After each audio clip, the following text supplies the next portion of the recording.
The most important challenge when you look at the place of the genomic testing for the indication of the adjuvant chemotherapy in breast cancer is probably to select the population that need these kind of tests.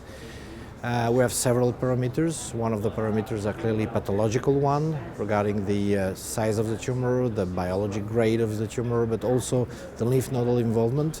But the other one, to be honest, is that we have pretty low clear marker of prognostic evaluation regarding the impact of chemotherapy in all these populations. So I will say that widely all the nodes are negative estrogen receptor positive population, and some of the node positive is 1 to 3 nodes might be candidate to have this kind of genomic tests.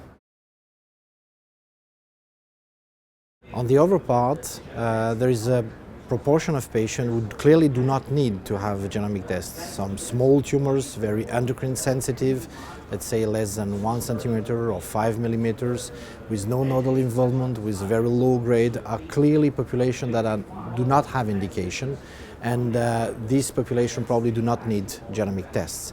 But also population with very aggressive disease, even if we don't know if we have a clear impact of the adjuvant chemotherapy, are actually patients treated with adjuvant chemotherapy, particularly those with a large lymph node involvement, like more than 4 nodes in the axillary dissection. We have clear discussion with the patient when we discuss about the impact of the test and the necessity of doing this kind of test. I think that we have to be very clear with them. We have actually using particularly the Oncotype DX test, 3 kinds of responses. One is a low risk, and then we have to reassure clearly the patient that if the result is a low risk, we don't need any chemotherapy, just the endocrine treatment.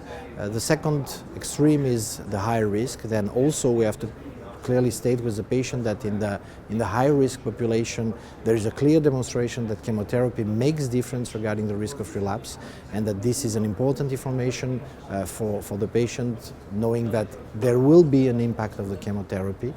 And last but not least is intermediate risk. Actually, we have some uncertainty regarding the impact of the chemotherapy. We are expecting in the next, I hope, months or year, some result that will clearly demonstrate the place of the chemotherapy in this population.